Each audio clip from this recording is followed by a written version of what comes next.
की जय। भारत माता की जय।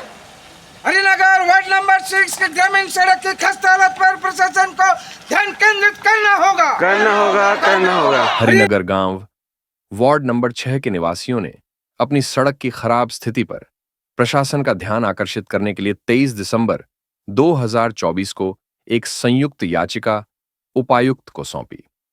गांव वालों के अनुसार लगभग 100 मीटर लंबी सड़क जो भूस्खलन और भारी यातायात से प्रभावित है और यहां के दैनिक जीवन और महत्वपूर्ण सेवाओं को बाधित कर दिया है। ग्रामीणों ने बताया कि भारी वाहनों की लगातार आवाजाही ने सड़क को नुकसान पहुंचाया है और पानी की पाइपलाइनों को भी क्षतिग्रस्त किया है, जिससे कई दिनों तक जल संकट हो जाता है। समस्या के समाधान की मांग में ग्रामीणों ने उपायुक्त को पहले ही एक नोटिस देकर चेतावनी दी थी कि सड़क मरम्मत न होने पर वे भारी वाहनों की आवाजाही रोकने के लिए बैरिकेड लगाएंगे। प्रशासन की ओर से प्रतिक्रिया न मिलने पर 25 दिसंबर 2024 को ग्रामीणों ने विरोध प्रदर्शन किया और वाहनों की आवाजाही रोक दी। इस पर उपायुक्त ने श्री गौर पॉल तहसीलदार को मौके पर भेजा। श्री पॉल ने इंजीनियरिंग टीम के साथ सड़क का निरीक्षण किया और मरम्मत कार्य अगले दिन से शुरू करने का आश्वासन दिया। तहसीलदार ने यह भी कहा कि सड़क मरम्मत के दौरान भारी वाहनों की आवाजाही पर रोक लगाई जाएगी। साथ ही एपीडब्ल्यूडी ने एक रिटेनिंग वॉल निर्माण का प्रस्ताव पोर्ट ब्लेयर कार्यालय में भेजा है। प्रशासन के आश्वासन पर ग्रामीणों ने अपना विरोध समाप्त किया और सहयोग का आश्वासन दिया। ग्रामीणों को अब सड़क मरम्मत के शीघ्र पूर्ण होने की उम्मीद। वंदे मातरम। हरिनगर वार्ड नंबर 6 की ग्रामीण सड़क की खस्ता हालत पर प्रशासन को ध्यान केंद्रित करना होगा। हरिनगर वार्ड नंबर 6 की ग्रामीण सड़क की खस्ता हालत पर प्रशासन को ध्यान केंद्रित करना होगा। हरिनगर वार्ड नंबर 6 की ग्रामीण सड़क की खस्ता हालत पर प्रशासन को ध्यान केंद्रित करना होगा। हरिनगर वार्ड नंबर 6 की स्लाइडिंग रोकने के लिए हरिनगर वार्ड नंबर 6 के ग्रामीण सड़क की स्लाइडिंग को रोकने के लिए इस हरिनगर वार्ड नंबर 6 इस गांव के लोगों के लिए एक प्रकार से जीवन रेखा है।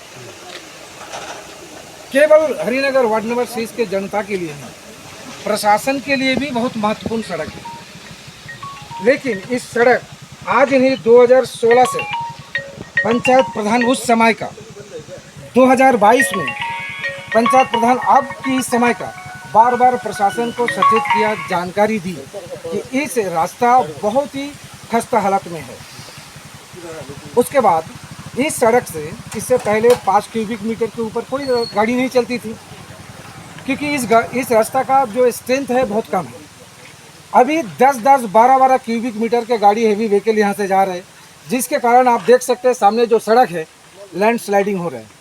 इस लैंड स्लाइडिंग इतना खतरनाक परिस्थिति में आप खुद देख सकते हैं, कल भी आपने आकर के देखें।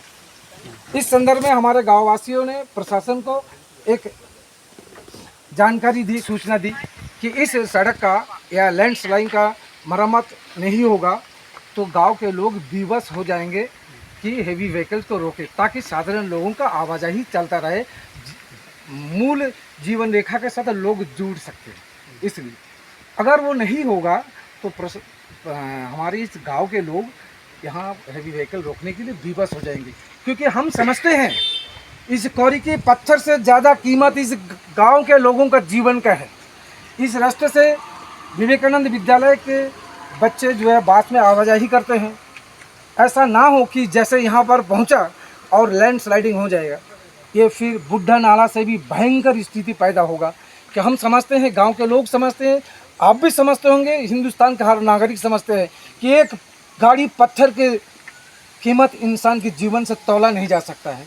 प्रशासन से हमारा विनम्र आग्रह ही है गांव के लोगों का कि इस जो रास्ता धंस रही है वहां पर तत्काल कोई व्यवस्था करें ताकि रास्ता ना धंसे।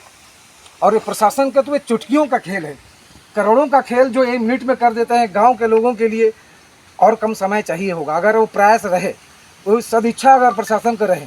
और मैं जानता हूँ प्रशासन गांव के लोगों के विकास के लिए सर्वदा चिंतित है, काम करते हैं।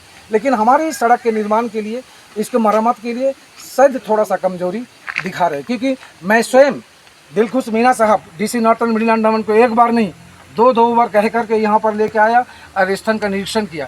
तत्काल उन्होंने कहा भी था कि बहुत ही जटिल स्थिति है और तत्काल इसको स्लाइडिंग को रोकने के लिए व्यवस्था की जाएगी और रास्ता को मरम्मत करने के लिए व्यवस्था की जाएगी। लेकिन हम बहुत दुखी है, आहत है, पीड़ित है, हमारा तकलीफ हम बयान नहीं कर सकते।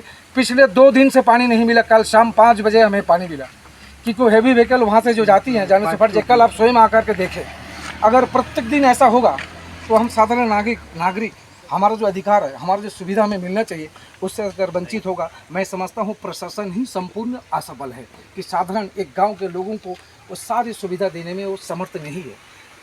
ये परिस्थिति है, इतना व्यथित, इतना दुखी होकर के ऐसे कठोर शब्दों का प्रयोग हमें करना पड़ रहा है। गाँव के लोग हम प्रशासन के साथ है, प्रशासन हमारे असुविधाओं को तत्काल निराकरण करे। मैं आपके सामने, आपके समक्ष ये विचार रख रहा हूँ। अगर उस पर ध्यान नहीं देंगे तो हम जनता अपने जीवित रहने के लिए जो उपाय हैवी व्हीकल को रोकने के लिए विफल हो जाएंगे।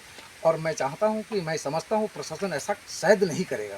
तत्काल इस पर कार्रवाई करके जनता को आश्वस्त करेंगे। और हम चाहते हैं कि आप इस प्रकार से जनता को एक आश्वस्त वाणी दे कि आपने क्या प्रयास किया प्रशासन की ओर से, रास्ता क्या क्या होगा और उस स्लाइडिंग के लिए क्या व्यवस्था करने की आपने प्रयास कर रहे हैं या कहाँ तक की। टेम्पररी किया, ये रास्ता खराब नहीं होगा तो उसको टेम्पररी अभी क्लियर करिए, लेकिन इसको आस्ते आस्ते जो है परमानेंट करते हैं।